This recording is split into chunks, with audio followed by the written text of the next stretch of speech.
이 늙은이가 또 쓸데없는 소리 시작했네. 그냥 방구석에나 처박혀 계시지 그래요? 이 할망구가 아직도 주제 파악을 못해요? 당신이 뭔데 우리 창민이 앞에서 그딴 소리를 짓거려. 당신은 그냥 우리 집 식모보다 못한 존재야. 영상 보기 전 구독, 좋아요, 알람 설정 잊지 마세요. 이 늙은이가 또 쓸데없는 소리 시작했네. 그냥 방구석에나 처박혀 계시지 그래요? 75세 생일날 온 가족이 모인 거실에서 며느리 박미선은 고부 김영의 여사의 말을 자르며 싸늘하게 쏘아붙였다. 영의 여사의 얼굴은 순식간에 굳어졌지만 그 누구도 감히 미선의 눈치를 볼 뿐 나서서 말리는 사람은 없었다.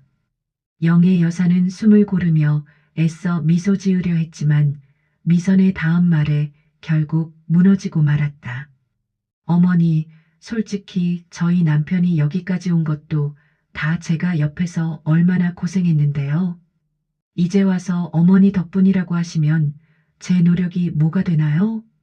미선의 말에 영의 여사의 아들, 즉 미선의 남편인 이창민 의원은 고개를 숙인 채 아무 말도 하지 못했다. 그에게는 정치 생명이 더 중요했다.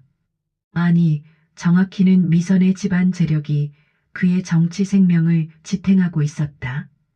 영의 여사는 며느리의 등 뒤에 숨어 자신을 비웃는 창민의 표정을 놓치지 않았다.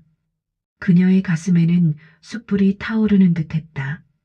그날 밤 생일 축하 식사가 끝나고 손님들이 모두 돌아간 뒤 미선은 영의 여사를 창고로 끌고 갔다.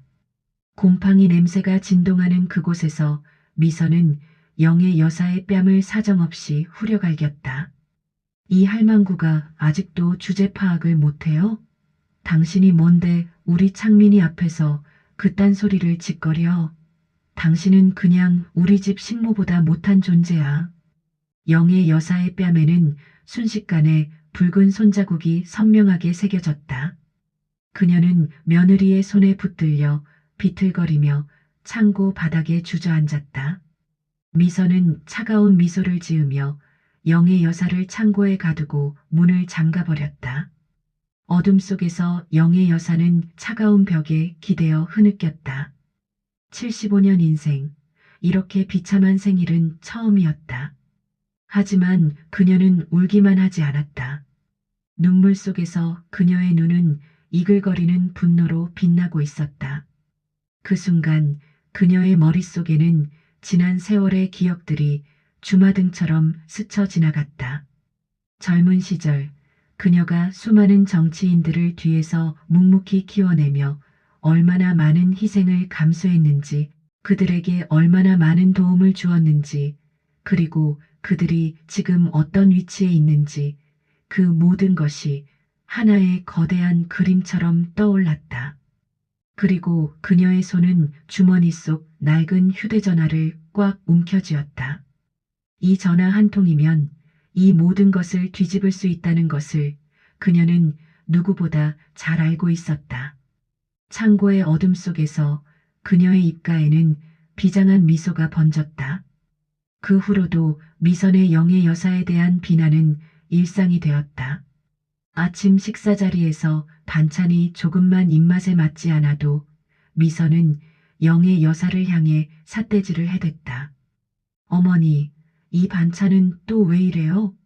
미선의 목소리는 날카로웠다. 당신은 하루 종일 집에서 하는 게 뭔데요? 그녀는 젓가락으로 반찬을 툭툭 쳤다. 밥상 차리는 것 하나 제대로 못해요? 영의 여사는 아무 말 없이 고개를 숙일 뿐이었다. 아들 창민은 늘 그렇듯 못 들은 척 신문 뒤에 얼굴을 숨겼다. 바스락. 신문 넘기는 소리만 거실에 울렸다. 때로는 황급히 식사를 마치고 나갔다. 아, 늦었다. 먼저 가볼게요. 그는 어머니와 눈도 마주치지 않았다. 며느리의 날선 말은 칼날처럼 영의 여사의 심장을 꿰뚫었다. 어머니는 정말 쓸모가 없어요. 이렇게 집에만 계시면서 뭐 하나 제대로 하는 게 없네요. 차라리 요양원 가시는 게 나을 것 같은데. 그녀는 겉으로는 아무렇지도 않은 듯 행동했다. 묵묵히 설거지를 했다. 조용히 방으로 들어갔다. 하지만 그녀의 마음속에는 분노가 차곡차곡 쌓여가고 있었다. 매일 밤 그녀는 베개를 꼭 껴안고 눈물을 삼켰다. 며느리는 영애 여사가 외출이라도 하려고 하면 즉각 제지했다. 어머니, 어디를 가세요? 미선은 현관문을 가로막았다. 그 나이에 뭘 하러 돌아다니세요? 집에서 조용히 계세요. 그녀의 말투는 명령이었다. 친구들과의 약속도 파토나기 일쑤였다. 영애야, 왜 또 안 나와? 전화기 너머 친구의 목소리. 미안해. 집안 사정이 좀. 영애 여사는 변명도 제대로 하지 못했다. 친구들은 하나둘 연락을 끊어갔다. 영애 여사는 집에 갇힌 새처럼 답답한 나날을 보냈다. 창밖을 바라보는 시간이 많아졌다. 저 새들처럼 날아갈 수 있다면. 그녀는 종종 이런 생각을 했다. 하지만 현실은 냉혹했다. 그녀는 더 이상 며느리의 얼굴을 보고 싶지 않았다. 하지만 아들 창민이 정치활동으로 바빠 집에 늦게 들어오는 날이 많았다. 미선과 단둘이 있는 시간이 대부분이었다. 어머니, 저녁 드셨어요? 가끔 미선이 물었다. 하지만 그것은 진심 어린 관심이 아니라 형식적인 질문일 뿐이었다. 집안의 모든 권력은 미선에게 집중되어 있었다. 가계부는 미선이 관리했다. 집안 살림도 미선이 결정했다. 손님 초대도 명절 계획도 모든 것이 미선의 손에 달렸다. 영애 여사는 그림자처럼 존재했다. 심지어 영애 여사가 좋아하는 TV 프로그램 채널을 바꾸는 것조차 미선의 허락을 받아야 했다. 어머니, 그 프로 왜 보세요? 재미도 없는데. 미선은 리모컨을 빼앗아 채널을 돌렸다. 이거나 보세요. 영애 여사는 항의도 하지 못했다. 그녀는 마치 투명 인간이 된 듯한 기분이었다. 가족 사진에도 그녀는 구석에 작게 서 있을 뿐. 가족 회의에도 그녀의 의견은 물어보지 않았다. 집안에 있지만 존재하지 않는 사람. 그것이 영애 여사의 현실이었다. 하지만 그녀는 알고 있었다. 이 모든 것이 영원하지 않을 것이라는 것을, 언젠가는 반드시 이 상황을 뒤집을 것이라는 것을. 그녀는 주머니 속 낡은 휴대폰을 만지작거렸다. 때가 오고 있어. 영애 여사는 조용히 다짐했다. 침묵은 복수를 위한 준비였다. 폭풍 전야의 고요함이었다. 시간이 지날수록 미선의 무시는 더욱 노골적으로 변해갔다. 이제는 집안일에서 영애 여사를 완전히 배제하려 들었다. 어머니, 괜히 어설프게 도와주려다가 일만 더 만드시지 마시고. 미선은 영애 여사가 들고 있던 걸레를 빼앗았다. 그냥 방에 계세요. 청소도 못하게 했다. 어머니가 청소하면 구석구석 제대로 안 되거든요. 영애 여사는 할 말을 잃었다. 가장 가슴 아픈 것은 손자, 손녀와의 관계였다. 영애 여사는 잠깐 대화라도 나누려 하면 미선이 즉각 끼어들었다. 준우야, 할머니 방에서 나와. 지아야, 숙제 안 하고 뭐해? 그리고 아이들에게 조용히 속삭였다. 얘들아, 할머니한테 너무 붙어있지 마. 할머니는 냄새나. 아이들은 어색하게 웃으며 할머니에게서 멀어졌다. 할머니, 저 방에 가볼게요. 할머니, 나중에 봐요. 영애 여사의 가슴은 갈기갈기 찢어지는 듯했다. 손자 준호가 처음 할머니라고 불렀던 그날. 손녀 지아가 할머니 무릎에 앉아 책을 읽던 그날. 그 모든 따뜻한 기억들이 무너져 내렸다. 그러나 그녀는 여전히 표정 변화 없이 묵묵히 모든 것을 받아들였다. 눈물도 보이지 않았다. 분노도 드러내지 않았다. 그저 조용히 자신의 방으로 돌아갔다. 하지만 방문이 닫히는 순간 그녀의 두 주먹은 꽉 쥐어져 있었다. 그녀의 침묵은 미선에게는 더 큰 무시의 명분으로 작용했다. 어머니는 정말 말이 없어서 좋아요. 미선은 친구들이 놀러 왔을 때 비아냥거리며 말했다. 투명 인간처럼 조용히 계시니 신경 쓸 일도 없고. 친구들은 어색하게 웃었다. 영의 여사는 부엌 구석에서 그 말을 다 들었다. 영의 여사는 주먹을 꽉 쥐었다. 손톱이 손바닥에 박혀 아팠지만 그녀는 참았다. 인내심의 한계가 다가오고 있음을 그녀 자신도 느끼고 있었다. 조금만 더. 그녀는 속으로 되뇌었다. 하지만 그녀는 아직 때가 아니라고 생각했다. 더 큰 한방을 위해 그녀는 참고 또 참았다. 성급하게 움직이면 안 된다. 완벽한 타이밍을 기다려야 한다. 그녀는 그것을 알고 있었다. 그녀의 인내는 마치 화산 아래 끓어오르는 용암처럼 격렬한 분노를 응축하고 있었다. 겉으로는 고요했다. 하지만 속으로는 뜨겁게 타오르고 있었다. 언젠가 폭발할 그 순간을 기다리며 미선이 그녀를 무시하고 비웃을 때마다 영의 여사의 머릿속에는 복수의 그림이 더욱 선명하게 그려졌다. 누구에게 전화할 것인가? 무엇을 말할 것인가? 어떤 순서로 진행할 것인가? 모든 것이 치밀하게 계획되고 있었다. 영의 여사는 밤마다 침대에 누워 낡은 휴대폰을 꺼냈다. 그 안에는 수십 개의 연락처가 저장되어 있었다. 대통령 비서실장, 국회의원들, 재벌 총수들, 언론사 사장들, 그녀가 25년 전 정계를 은퇴하며 끊어두었던 인맥들. 이제 곧이야. 영의 여사는 휴대폰 화면을 쓰다듬었다. 미선아, 내가 누구를 무시하고 있는지 곧 알게 될 거야. 그녀의 눈빛은 어둠 속에서 날카롭게 빛났다. 침묵하는 사자. 그것이 지금의 영의 여사였다. 거실에서는 미선의 웃음소리가 들렸다. 아이고, 정말 편해요. 시어머니 신경 안 써도 되니까. 하지만 그녀는 몰랐다. 자신이 지금 폭풍의 중심에 서 있다는 것을, 그리고 그 폭풍이 곧 몰아칠 것이라는 것을. 영의 여사의 방문 뒤에서 복수의 시계는 째깍째깍 돌아가고 있었다. 어느 날 이창민 의원의 선거 유세 현장에 가족들이 총출동했다. 어머니, 오늘은 꼭 나가셔야 해요. 미선이 아침 일찍 영의 여사를 깨웠다. 선거 유세인데 가족이 다 나가야 이미지가 좋잖아요. 영의 여사는 불편한 몸을 이끌고 일어났다. 무릎이 아팠다. 허리도 쑤셨다. 하지만 그녀는 아무 말하지 않았다. 영의 여사 역시 불편한 몸을 이끌고 유세장에 참석했다. 거울 앞에서 그녀는 자신을 바라봤다. 초라한 옷차림, 지친 얼굴, 75년을 살아온 주름. 이게 내 모습이구나. 그녀는 쓸쓸하게 웃었다.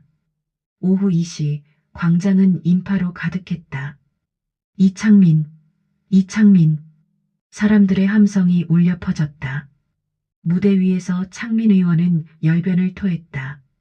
국민 여러분, 저 이창민은. 영의 여사는 사람들 틈에 섞여 조용히 아들의 연설을 듣고 있었다. 저 아이가 내 아들이구나. 영의 여사는 복잡한 심경으로 아들을 바라봤다. 어릴 적 무릎에 앉아 엄마 나 정치인 될 거야 하던 그 아이. 엄마 손을 꼭 잡고 엄마가 최고야 하던 그 아이. 이제는 엄마를 외면하는 정치인이 되었다.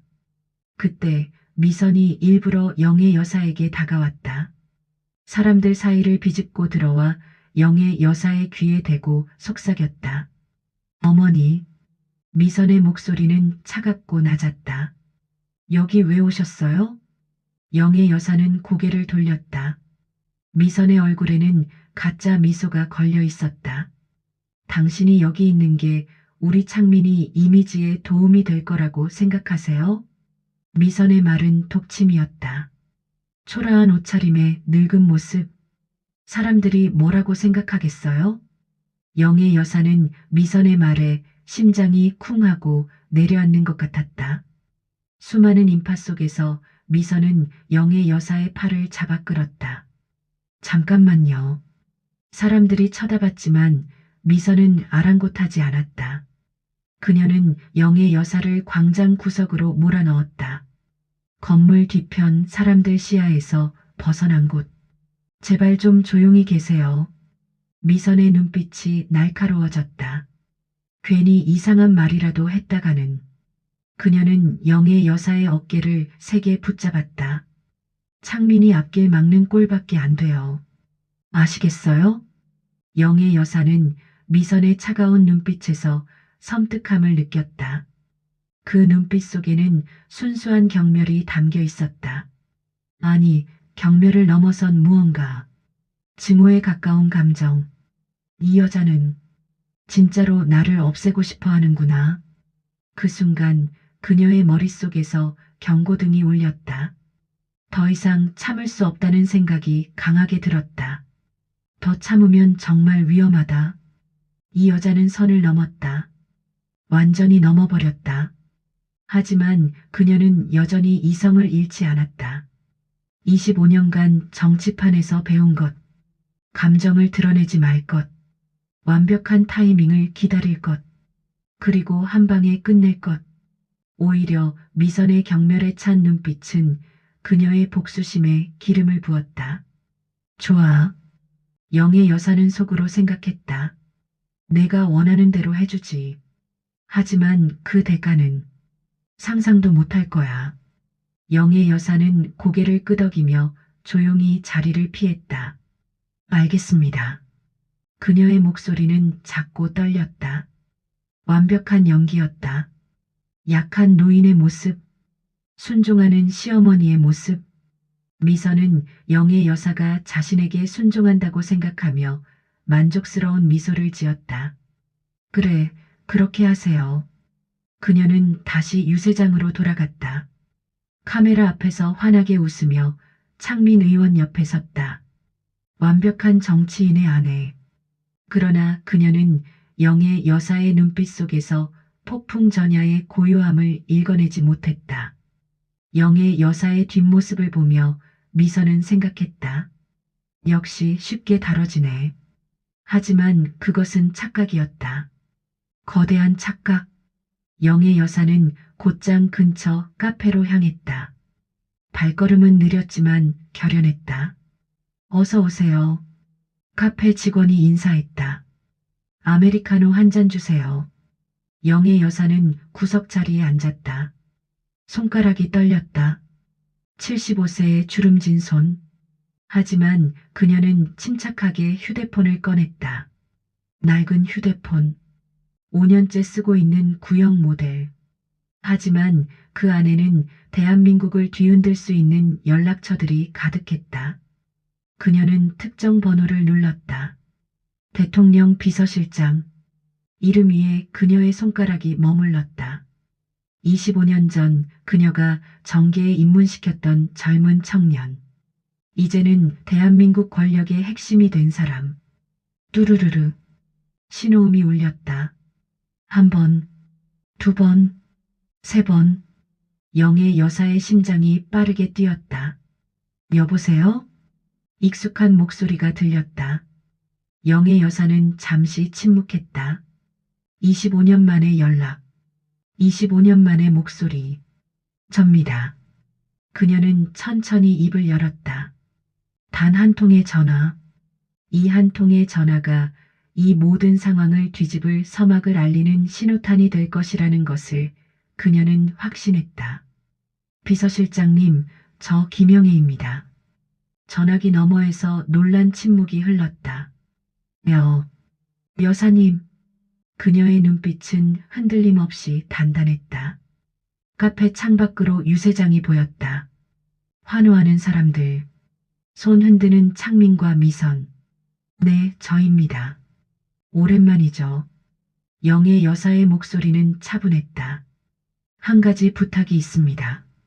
그녀는 커피를 한 모금 마셨다. 아니, 명령이라고 해야 할까요? 전화기 너머에서 긴장한 숨소리가 들렸다. 여사님, 무슨 일이십니까? 내일 아침 9시. 영애 여사는 명확하게 말했다. 우리 집으로 오세요. 대통령님께 전할 것이 있습니다. 전화를 끊고 영애 여사는 조용히 미소 지었다. 25년간 잠들어 있던 사자가 깨어났다. 이제 진짜 게임이 시작된다. 미선아, 창민아, 너희들이 건드린 것은 단순한 노인이 아니었어. 너희들이 무시한 것은 대한민국 정치판의 전설이었어. 그녀는 자리에서 일어나 카페를 나섰다. 폭풍이 몰려오고 있었다. 이틀 후 아침 식사 시간. 시계는 오전 8시 30분을 가리키고 있었다.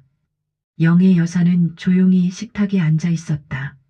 미선은 여전히 영애 여사를 향해 쏘아붙이고 있었다. 어머니, 지난번에 제가 드린 용돈 다 쓰셨어요? 그녀의 목소리는 날카로웠다. 맨날 돈 달라고 하시면서 뭘 그렇게 많이 쓰세요? 영애 여사는 아무 대답도 하지 않았다. 그저 차분히 차를 마실 뿐이었다. 제가 말하잖아요. 대답 좀 하세요. 미선의 목소리가 커졌다. 창민 의원은 신문을 보며 모른 척했다. 평소와 다를 바 없는 아침이었다. 바로 그때 띵동 초인종 소리가 울렸다. 미선은 짜증스러운 표정으로 현관문으로 향했다. 이른 아침부터 누구야? 그녀는 투덜거리며 문을 열었다.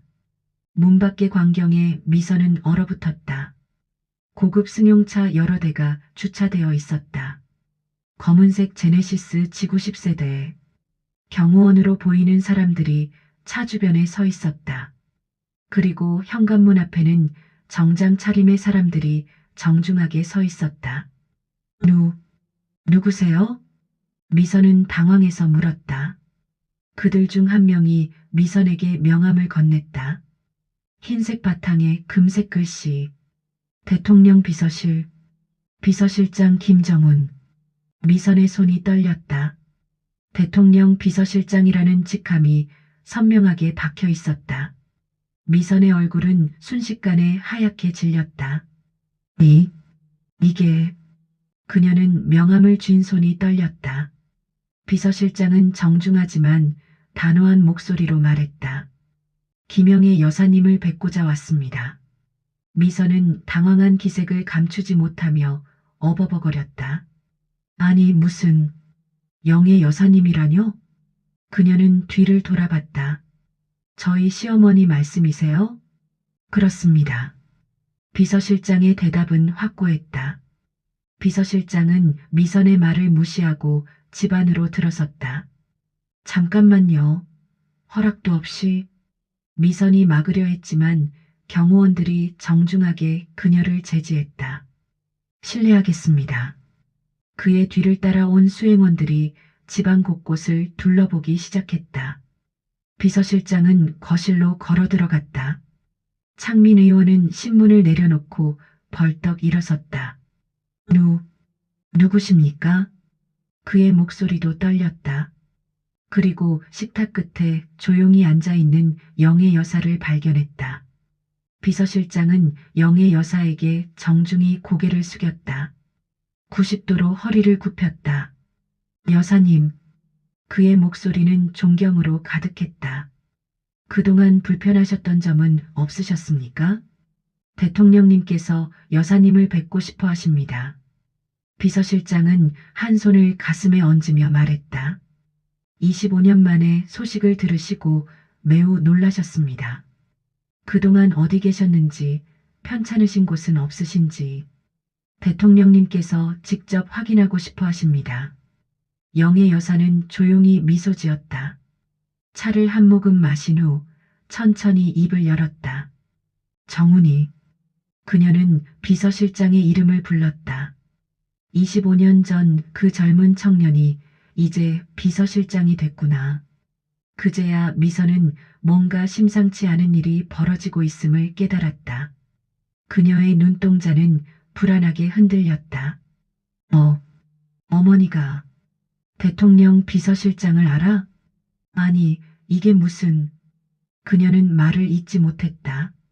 창민 의원 역시 뒤늦게 상황을 파악하고 얼굴이 굳어졌다.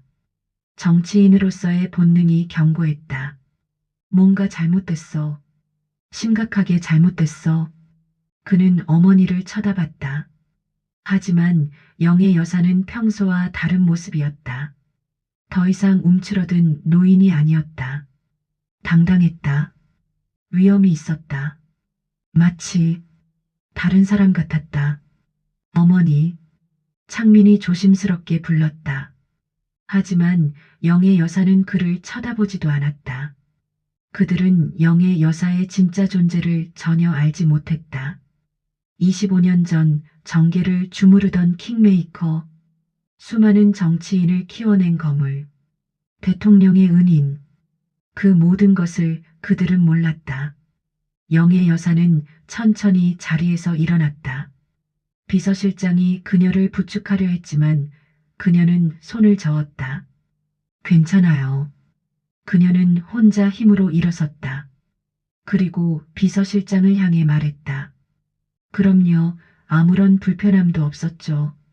영애 여사의 목소리는 나지막했다. 하지만 그 속에는 뼈아픈 아이러니가 담겨 있었다. 하지만 이제는 조금 다른 이야기를 해야 할 것 같네요. 그녀의 목소리는 나지막했지만 그 속에는 강철 같은 단호함이 배어 있었다. 25년간 숨죽이고 살았던 여인, 무시당하고 학대받았던 노인. 이제 그 모든 것을 끝낼 시간이 왔다. 미선은 본능적으로 뒷걸음질 쳤다. 영애 여사의 눈빛이 달랐다. 예전처럼 움츠러들거나 회피하지 않았다. 정면으로 차갑게 그녀를 응시했다. 어머니. 미선의 목소리가 떨렸다. 창민 의원은 그제야 깨달았다. 자신이 얼마나 큰 실수를 저질렀는지, 자신이 누구를 무시하고 방치했는지, 그의 얼굴에서 핏기가 사라졌다. 어머니, 혹시... 하지만 이미 늦었다. 여사님, 차량을 준비했습니다. 비서실장이 공손히 말했다. 대통령님께서 청와대에서 기다리고 계십니다. 알겠어요. 영애 여사는 고개를 끄덕였다. 영애 여사는 문 앞에서 잠시 멈췄다. 그리고 뒤를 돌아봤다. 미선과 창민이 멍하니 서 있었다. 미선 씨, 창민아. 그녀는 처음으로 그들을 똑바로 쳐다봤다. 너희들이 누구를 무시하고 학대했는지. 영애 여사는 차갑게 미소 지었다. 곧 알게 될 거야. 그리고 그녀는 돌아서서 집을 나섰다.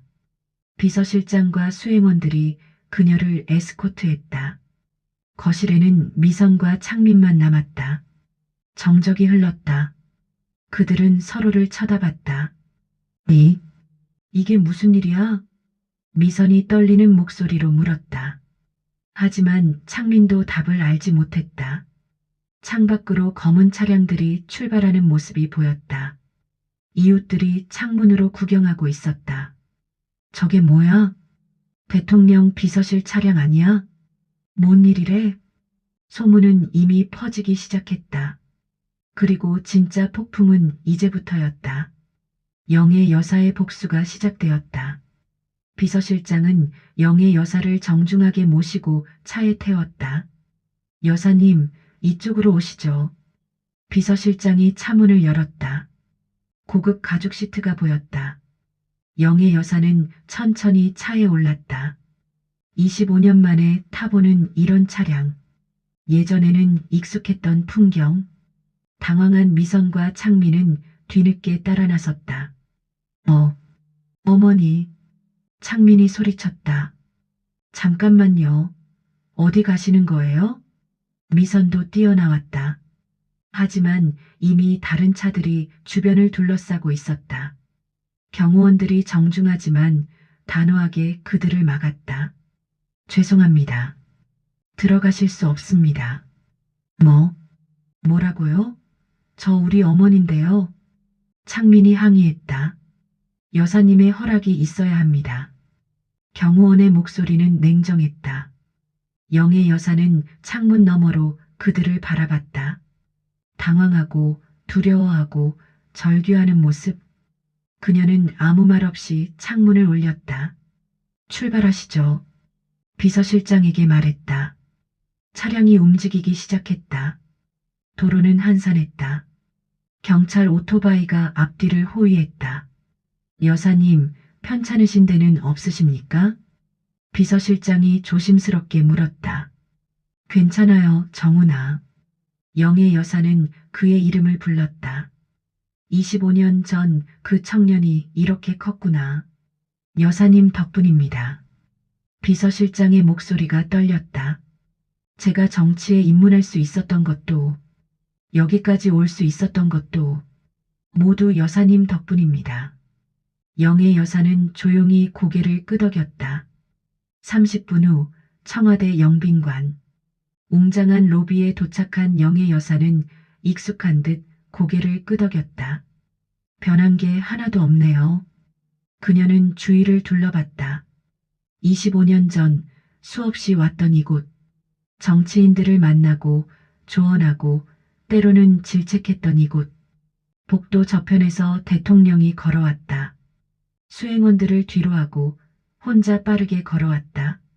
여사님. 대통령은 환한 미소로 영애 여사를 맞이했다. 그동안 어디서 뭐라고 지내셨습니까? 대통령은 영애 여사의 손을 잡았다. 제가 얼마나 찾아 헤맸는지 아십니까? 그는 감격에 겨운 목소리로 말했다. 25년 동안 소식이 없으셔서 저는 대통령의 눈가가 촉촉해졌다. 뒤따라 들어온 미선과 창민은 눈앞에 펼쳐진 광경에 입을 다물지 못했다. 대통령, 대한민국 대통령이 시어머니 손을 잡고 있었다. 여사님이라 부르며 극진히 대접하는 모습. 그것은 그들에게 충격 그 자체였다. 저게 꿈이야? 미선이 중얼거렸다. 저 사람이 우리 어머니라고? 창민도 믿을 수 없다는 표정이었다. 이게 무슨... 그들의 다리가 후들거렸다. 영애 여사는 차분한 목소리로 말했다. 대통령님, 오랜만입니다. 그녀는 대통령의 손을 가볍게 쥐었다. 덕분에 평안히 잘 지냈습니다. 평안이요? 대통령이 의아하게 물었다. 그리고는 옆에 서 있던 미선과 창민을 향해 차가운 시선을 보냈다. 아, 그리고 이 친구들은 제 아들과 며느리입니다. 영애 여사의 목소리가 차갑게 식었다. 그동안 저를 잘 모셨죠. 모셨다는 말에 강한 아이러니가 담겼다. 영애 여사의 말에 대통령은 의아한 표정으로 미선과 창민을 바라보았다. 여사님, 무슨 뜻입니까? 그들의 얼굴은 공포에 질려 창백해졌다. 네, 대통령님. 창민이 떨리는 목소리로 인사했다. 하지만 대통령은 그를 쳐다보지도 않았다. 그때 영애 여사는 품속에서 낡은 수첩을 꺼냈다. 갈색으로 바랜 가죽 표지. 25년 세월의 흔적이 고스란히 담긴 수첩. 대통령님, 이것 좀 보시겠습니까? 영애 여사가 수첩을 펼쳤다. 수첩 속에는 낡은 사진들과 빼곡히 적힌 메모들이 들어있었다. 첫 번째 사진. 1995년 어느 호텔 연회장. 사진 속에는 젊은 시절의 영애 여사와 함께 여러 명의 젊은 정치인들이 함께 웃고 있었다. 이 사람이 현 국회의장님? 대통령이 놀라며 물었다. 그렇습니다. 영애 여사가 고개를 끄덕였다. 그리고 이 사람은 재무부 장관. 이 사람은 대법원장. 그들 중에는 현재 대한민국 정치의 핵심 인물들이 수두룩했다. 사진 옆에는 빼곡한 메모가 적혀 있었다. 1995년 3월 김호호 정치자금 5천만 원 지원. 1997년 6월 이호 선거 전략 자문. 1999년 11월 박오호 비리 무마. 모든 것이 상세히 기록되어 있었다. 그리고 수첩의 마지막 페이지. 거기에는 창민의 이름이 있었다. 2010년 4월 이창민 정계 입문. 익명으로 정치자금 3억 원 제공. 2015년 총선 선거자금 2억 원 추가 지원. 2020년 재선 1억 5천만 원 지원. 창민이 정계에 입문하던 시절 영애 여사가 익명으로 제공했던 거액의 정치자금 내역과 그 증거들이 상세히 기록되어 있었다. 계좌번호, 송금일시, 금액까지 모든 것이 명확했다. 이건 창민의 얼굴이 새하얗게 변했다. 대통령님, 영애 여사는 차분하게 말했다. 제가 이 사람들을 여기까지 키웠습니다. 제 돈으로, 제 인맥으로, 제 조언으로. 하지만 이제는 그녀의 눈빛이 차갑게 빛났다. 제가 이 사람들의 진짜 모습을 보여줘야 할 때가 된 것 같습니다. 영애 여사의 말에 대통령의 얼굴은 심각하게 굳어졌다. 여사님, 무슨 일이 있으셨습니까? 긴 이야기입니다. 영애 여사는 한숨을 쉬었다. 하지만 꼭 말씀드려야 할 것 같습니다. 미성과 창민은 그제야 깨달았다. 영애 여사가 단순한 노인이 아니라는 것을. 그들이 무시하고 학대했던 사람이 누구인지, 그들의 모든 것이 누구 덕분이었는지, 그들의 세계가 통째로 무너지는 소리가 들리는 듯했다.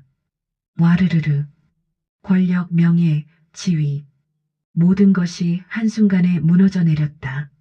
미선은 그 자리에서 주저앉았다. 창민은 벽에 기대어 고개를 떨구었다. 자, 이제 진짜 이야기를 시작해 볼까요? 영애 여사는 소파에 앉으며 말했다. 대통령이 옆에 앉았다. 비서실장이 펜과 노트를 꺼냈다. 영애 여사의 증언이 시작되려 하고 있었다. 25년간 숨겨왔던 모든 진실, 그리고 지난 2년간 당했던 모든 학대. 이제 모든 것이 세상에 드러날 것이었다. 정의의 심판이 시작되었다. 영애 여사의 증거 제시 후 청와대는 물론 정계 전체가 발칵 뒤집혔다. 그녀가 제시한 자료들은 단순한 과거의 흔적이 아니었다. 그것은 대한민국 정치판을 뒤흔들 수 있는 거대한 판도라의 상자였다. 비서실장이 서류들을 하나씩 검토하며 얼굴이 창백해졌다. 이건, 그는 말을 잇지 못했다. 그녀의 손에서 나온 증거들은 과거 수십 년간 권력의 핵심에 있던 여러 정치인들의 숨겨진 실체를 드러냈다. 뒷거래의 구체적인 장소와 시간, 비자금 조성의 방법과 경로, 그리고 부정부패의 실체를 고스란히 담고 있었다. 1998년 대선 자금 불법 조성 건, 2005년 국책사업 비리 은폐 건, 2012년 인사청탁 건, 이창민 의원의 정치 자금 내역은 물론이었다. 허위 기부금 명목 3억, 불법 선거운동 자금 2억, 인사청탁대가 1억 5천. 하지만 그것만이 아니었다. 다른 거물급 정치인들의 비리까지 낱낱이 파헤쳐져 있었다. 대통령은 서류를 보며 경로했다. 이런 비리가. 그의 주먹이 책상을 내리쳤다. 쾅! 여사님 코앞에서 벌어지고 있었다니. 대통령의 목소리는 떨렸다. 정말 제가 부끄럽습니다. 그는 영애 여사를 향해 진심으로 사죄의 뜻을 전했다. 여사님, 제가 미처 몰랐습니다. 대통령은 고개를 숙였다. 여사님께서 이런 고통을 받고 계셨다니. 대한민국 대통령으로서, 국민의 한 사람으로서 진심으로 사과드립니다. 영애 여사는 차분하게 말했다. 대통령님, 그녀의 목소리는 떨리지 않았다. 저는 오랫동안 이 모든 것을 지켜만 보았습니다. 제가 키워낸 사람들이 올바른 길을 가기를 바랐으니까요. 하지만 그들은 영의 여사의 목소리가 잠시 갈라졌다. 저의 인내심을 짓밟았습니다. 저를 무시했습니다. 저를 투명인간 취급했습니다. 심지어 그녀는 잠시 말을 멈췄다. 심지어 저를 폭행하기까지 했습니다. 영의 여사가 소매를 걷어 올렸다. 팔뚝에 멍자국이 선명했다. 이것은 일주일 전 생긴 것입니다. 대통령과 비서실장이 경악했다. 며느리가 저를 창고에 가뒀습니다. 75세 생일날이었습니다. 이제는 더 이상 침묵할 수 없습니다. 영의 여사의 눈빛이 단호해졌다. 제가 침묵한다면 이런 비리는 계속될 것입니다.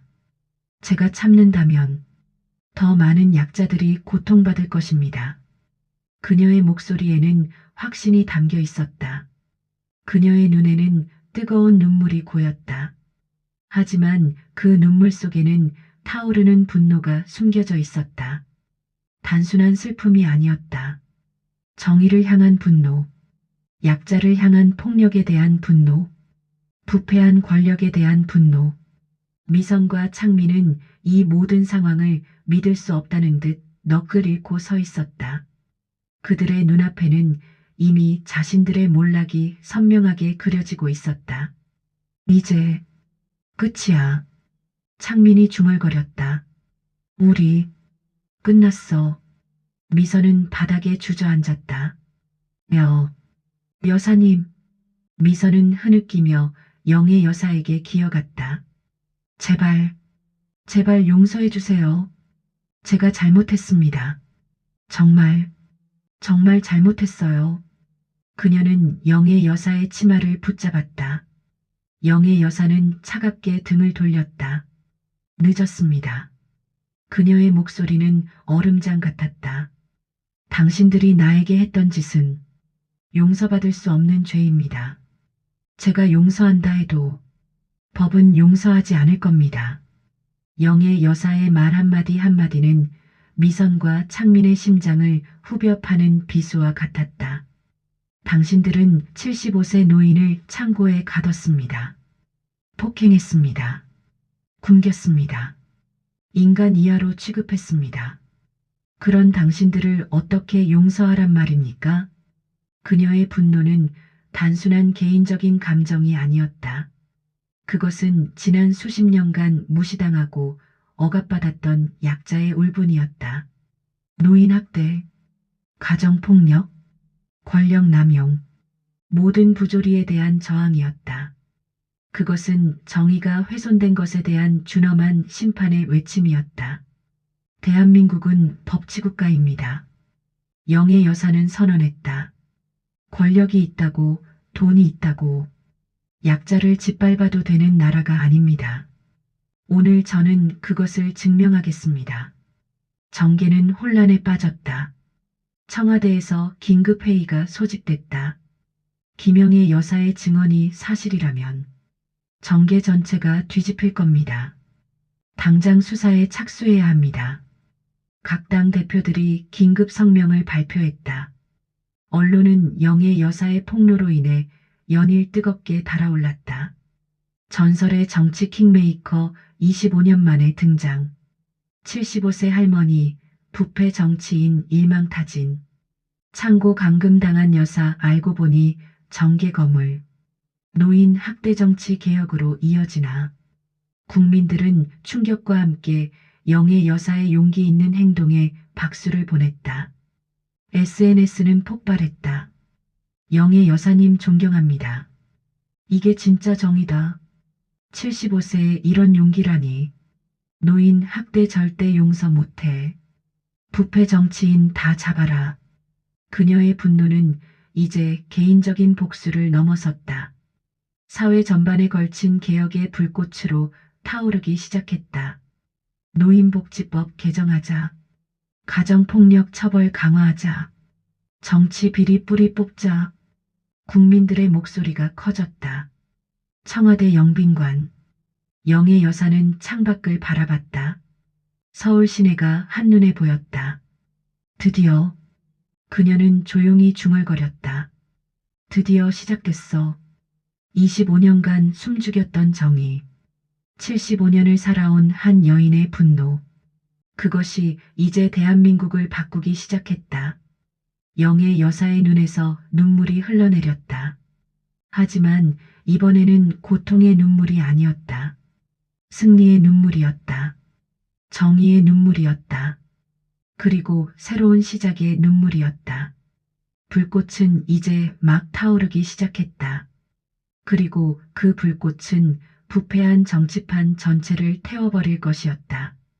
영의 여사의 폭로 이후 검찰은 즉각 수사에 착수했다.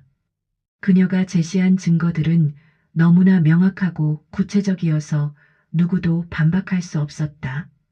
이창민 의원은 모든 직위에서 해제되었고 즉시 검찰에 소환되었다. 그는 영의 여사에게 온갖 비난과 모욕을 퍼부었던 며느리 박미선 역시 공범으로 지목되어 함께 조사를 받게 되었다. 언론은 연일 영의 여사의 이야기를 대서특필했고 그녀는 정의의 여사님이라는 별명으로 불리며 국민적 영웅으로 떠올랐다. 영의 여사는 침착하고 단호하게 검찰 조사에 협조했다. 그녀는 자신이 알고 있는 모든 사실을 가감없이 진술했으며 추가적인 증거 자료들도 제출했다. 그녀의 진술은 일관되고 정확했으며 지난 세월 동안 그녀가 얼마나 치밀하게 이 모든 것을 준비해 왔는지를 보여주었다. 미선은 검찰 조사 내내 오만하고 비협조적인 태도를 보였지만 영의 여사의 증거 앞에서는 속수무책이었다. 결국 그녀가 영의 여사에게 퍼부었던 폭언과 폭행은 물론 영의 여사의 돈을 함부로 유용했던 증거들까지 낱낱이 드러났다. 창민 의원은 처음에는 발뺌하려 했지만 영의 여사가 과거 그에게 제공했던 정치 자금의 출처와 사용처에 대한 구체적인 증거들이 제시되자 결국 모든 것을 자백할 수밖에 없었다. 그의 정치 생명은 완전히 끝장났다. 미선은 모든 재산을 압류당했고 그동안 누렸던 호화로운 생활은 한순간에 사라졌다. 그녀는 평생을 무시했던 영의 여사에게 무릎을 꿇고 애원했지만 영의 여사의 얼굴에는 어떤 연민도 찾아볼 수 없었다. 당신은 내가 무엇이었는지, 내가 어떤 힘을 가지고 있는지 알려고조차 하지 않았지. 당신은 나를 그저 늙고 힘없는 시어머니로만 여겼을 뿐이야. 이제 그 대가를 치러야 할 시간이다. 영의 여사의 목소리는 싸늘했다. 그녀의 응징은 단순한 복수를 넘어 오만과 무시가 얼마나 큰 대가를 치르게 하는지를 보여주는 준엄한 경고였다. 그녀는 자신이 키워낸 수많은 정치인들이 올바른 길을 가도록 만들고자 했던 초심을 잃지 않았다. 비록 그 과정에서 스스로 상처받았지만 이제 그녀는 정의의 이름으로 모든 것을 바로잡고 있었다. 검찰 수사는 영의 여사의 가족에만 국한되지 않았다. 서울중앙지검 특별수사본부가 구성되었다. 검사 20명, 수사관 10명이 투입되었다. 김영의 여사 사건 전담팀 즉시 가동. 검찰총장의 명령이 떨어졌다. 그녀가 제시한 증거들은 이창민 의원과 연루된 여러 정치인들의 비리까지 낱낱이 파헤쳐졌다. 국회는 비상사태에 돌입했다. 긴급본회의 소집, 윤리특별위원회 열어, 관련 의원 전원조사, 국회의장의 목소리가 떨렸다. 관련 의원들은 줄줄이 검찰에 소환되었다. 첫째 날 5명, 둘째 날 12명, 셋째 날 18명, 오 의원 비리 혐의로 소환, XX 의원 불법 정치자금 의혹, 의원 직권남용 혐의. 언론은 연일 특종을 쏟아냈다. 영애 여사는 모든 수사 과정에서 핵심 증인으로 활약했다. 여사님, 1998년 대선 자금에 대해 증언해 주시겠습니까? 그렇습니다. 제가 직접 전달했습니다. 2005년 국책사업 비리는 그것도 제가 중재했습니다. 그녀는 거침없이 진실을 폭로했다. 그녀의 증언 하나하나가 대한민국 정치판을 뒤흔드는 폭탄과 같았다. 어 의원은 제게 5억을 요구했습니다. 비장관은 인사청탁을 했습니다. 시의원은 비리를 은폐해달라고 했습니다. 모든 것이 녹음과 문서로 증명되었다. 과거 영애 여사의 도움으로 정치적 기반을 다졌던 수많은 정치인들이 그녀의 이름 앞에 무릎을 꿇었다. 여사님, 제발, 저희가 잘못했습니다. 한 번만 봐주십시오. 그들은 자신들의 과거가 이렇게 적나라하게 드러날 것이라고는 상상조차 하지 못했다. 그들 중 일부는 영애 여사를 찾아왔다. 늦은 밤 조용히 검은 선글라스를 쓰고 모자를 깊이 눌러 쓰고 눈물을 흘리며 용서를 빌었다. 여사님, 제 정치 생명이 달렸습니다. 가족들이. 하지만 영애 여사는 냉정하게 돌아섰다. 당신들이 젊은 시절 저에게 했던 약속들을 기억하십니까? 그녀의 목소리는 차가웠다. 국민을 위해 봉사하겠다던 그 초심을, 깨끗한 정치를 하겠다던 맹세를, 잊지 않겠다던 그 약속들을. 하지만 당신들은 권력의 맛에 취했습니다. 영애 여사는 그들을 똑바로 쳐다봤다. 약속을 저버렸습니다. 저를 포함한 수많은 국민을 실망시켰습니다. 이제 그녀는 단호하게 말했다. 그에 대한 책임을 져야 할 때입니다. 영애 여사의 말은 뼈아픈 꾸짖음이었다. 정치인들은 고개를 숙였다. 변명할 수 없었다. 모든 것이 사실이었으니까. 그들은 정말로 변했다. 권력에 취해 초심을 잃었다. 그녀의 진짜 응징은 단순히 한두 명의 파렴치한 가족을 벌하는 것을 넘어섰다. 대한민국 정치판의 썩은 고리를 끊어내는 것, 투명한 사회를 만드는 것, 그것이 영애 여사의 진짜 목표였다. 언론은 영애 여사를 시대의 양심으로 칭송했다. 75세 할머니가 바꾸는 대한민국, 정치개혁의 아이콘, 김영애 여사. 침묵하던 양심이 깨어났다. 그녀의 이야기는 수많은 국민들에게 희망과 용기를 주었다. 그녀의 삶은 한편의 드라마가 되었다. 다큐멘터리 제작 요청이 쏟아졌다. 드라마화 제안도 들어왔다. 영화사에서도 연락이 왔다. 하지만 영애 여사는 모두 정중히 거절했다. 저는 그저 해야 할 일을 했을 뿐입니다. 그녀의 행동은 정의가 살아있음을 보여주는 강력한 증거가 되었다.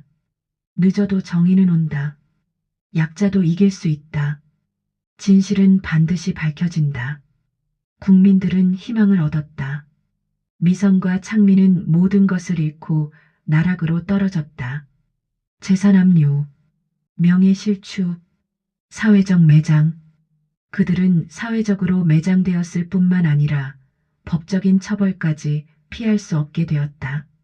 박미선, 폭행치상 및 재산 유용 혐의로 구속.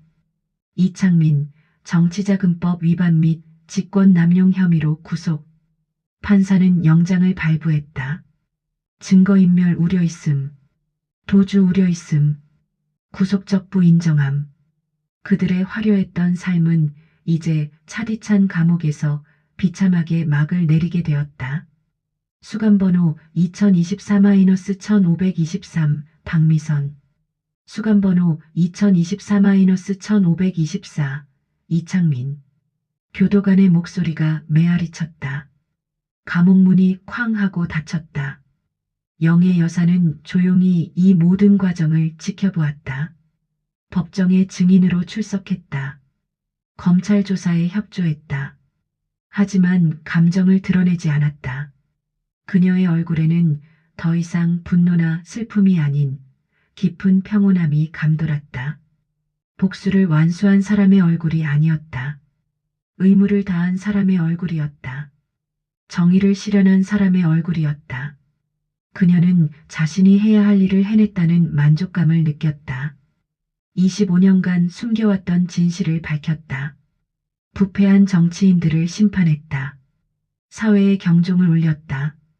그리고 그녀는 희망을 품었다. 대한민국 사회가 조금 더 깨끗해질 것이라는 희망. 노인들이 더 이상 학대받지 않을 것이라는 희망. 정치가 조금 더 투명해질 것이라는 희망. 영의 여사는 집 거실 창가에 앉았다. 서울 야경이 보였다.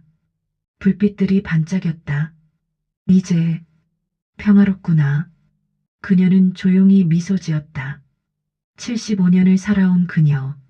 마지막 2년은 지옥이었다. 하지만 이제는 달랐다. 자유로웠다. 당당했다. 평화로웠다. 응징은 끝났다. 이제 진짜 삶이 시작될 것이었다. 영의 여사의 새로운 인생이, 그리고 대한민국의 새로운 정치가. 영의 여사의 응징은 단순히 과거의 비리를 파헤치는 것에 그치지 않았다. 그녀는 자신의 오랜 인맥과 경험을 활용하여 대한민국 정치 시스템의 구조적인 문제점을 개선하기 위한 새로운 움직임을 주도했다. 그녀는 시민사회단체와 연대하여 청렴 정치 실현을 위한 국민운동을 발족했고, 젊고 유능하지만 자금력이 부족한 정치 신인들을 발굴하여 후원하기 시작했다. 영의 여사가 직접 나선 이 운동은 국민들의 폭발적인 지지를 얻었다. 과거 그녀의 도움을 받았지만 이번 사태로 반성하고 자숙의 시간을 가졌던 일부 정치인들도 영의 여사의 뜻에 동참하며 개혁의 목소리를 높였다. 정계는 영의 여사의 영향력 아래 재편되기 시작했다. 낡고 부패한 세력들은 힘을 잃었고, 깨끗하고 투명한 정치를 추구하는 새로운 인물들이 전면에 부상했다. 이창민 의원과 같은 비리 정치인들은 완전히 몰락했으며, 그들의 자리는 영의 여사의 지지를 받은 젊고 유능한 인재들로 채워졌다. 박미선 역시 모든 것을 잃고 사회적으로 고립되었다. 그녀는 영의 여사에게 끊임없이 용서를 구했지만 영의 여사는 그녀의 진정성을 믿지 않았다. 진정한 반성은 말로 하는 것이 아니라 행동으로 보여주는 것입니다. 당신이 저에게 했던 짓들을 생각하고 스스로의 삶을 되돌아보세요. 영의 여사의 단호한 말에 미선은 고개를 떨굴 수밖에 없었다. 영의 여사는 자신의 개인적인 복수를 넘어 더 나은 사회를 만들기 위한 거대한 반격의 서막을 열었다.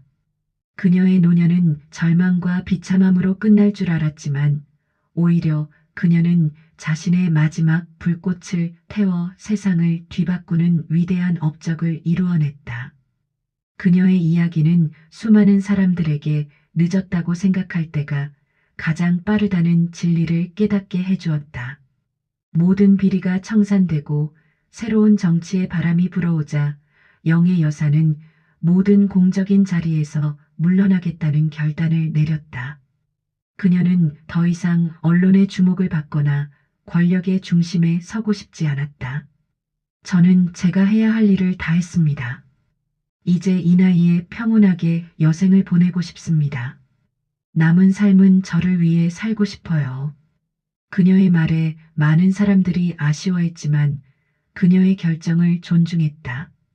대통령은 영의 여사에게 국가 최고 훈장을 수여하며 감사의 뜻을 전했다.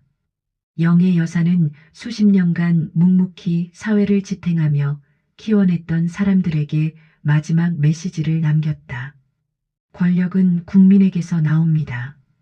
그 사실을 잊지 않고 늘 겸손하게 국민을 섬겨야 합니다. 그녀의 목소리에는 단호함과 함께 따뜻한 애정이 담겨 있었다.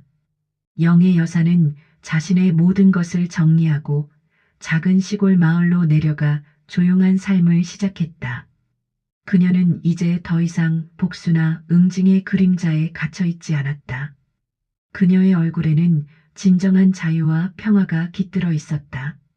가끔 찾아오는 옛 지인들과 담소를 나누고 직접 가꾼 텃밭에서 채소를 기르며 소박한 행복을 누렸다. 그녀의 결단은 그녀의 삶을 완성시켰고 그녀는 비로소 진정한 평온을 찾았다. 수년의 시간이 흐른 뒤 영의 여사가 살고 있는 시골 마을에 낯선 발걸음이 찾아왔다. 초라한 옷차림의 두 남녀가 조심스럽게 영의 여사의 집 문을 두드렸다. 문을 연 영의 여사는 문 밖의 사람들을 보고 잠시 놀랐지만 이내 평온한 미소를 지었다. 그들은 바로 이창민과 박미선이었다. 세월의 흔적이 고스란히 느껴지는 그들의 얼굴에는 후회와 반성의 그림자가 드리워져 있었다. 그들은 영의 여사 앞에 무릎을 꿇고 눈물을 흘리며 진심으로 용서를 빌었다. 어머니, 저희가 정말 죽을 죄를 지었습니다. 지난날의 저희 행동을 평생 후회하며 살았습니다. 부디 저희를 용서해 주십시오. 미선은 흐느끼며 말했다. 창민 역시 고개를 떨군 채 아무 말도 하지 못했다. 영의 여사는 그들의 모습을 물끄러미 바라보았다. 그녀의 눈에는 더 이상 분노나 원망이 없었다. 오랜 세월 동안 그녀의 마음속에 쌓여있던 앙금들이 이제는 모두 사라진 듯했다. 영의 여사는 조용히 그들에게 손짓했다. 들어오세요. 그녀는 차 한 잔을 내주며 말했다. 용서라는 건 당신들이 스스로에게 내리는 것입니다. 내가 당신들을 용서한다고 해서 당신들의 죄가 없어지는 건 아니니까요. 하지만 이제는 그 모든 것을 마음에서 내려놓고 새로운 삶을 시작했으면 합니다. 당신들도 이제 아픈 과거에서 벗어나야지요.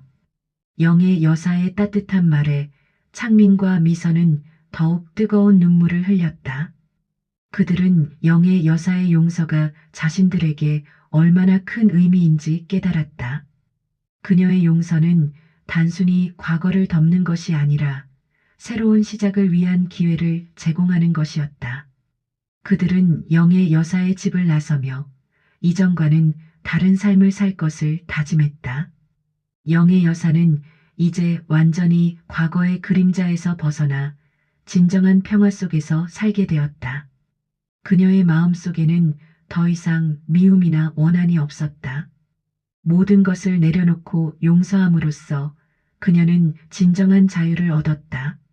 늦가을 햇살이 따스하게 내리쬐는 시골집 마당. 영의 여사는 조용히 흔들의자에 앉아 창밖을 바라보고 있었다. 그녀의 얼굴에는 잔잔한 미소가 번졌다. 차 한 잔의 여유, 그녀의 삶은 이제 온전히 그녀 자신의 것이었다. 모든 것을 이루고 모든 것을 용서한 그녀의 눈빛에는 깊고 따뜻한 평온함이 깃들어 있었다. 멀리서 들려오는 아이들의 웃음소리가 그녀의 귀가를 채웠다. 그녀는 고개를 끄덕이며 나지막이 중얼거렸다. 그래, 이젠 괜찮아. 영상이 마음에 들었다면 구독, 좋아요, 알람 설정을 눌러주세요.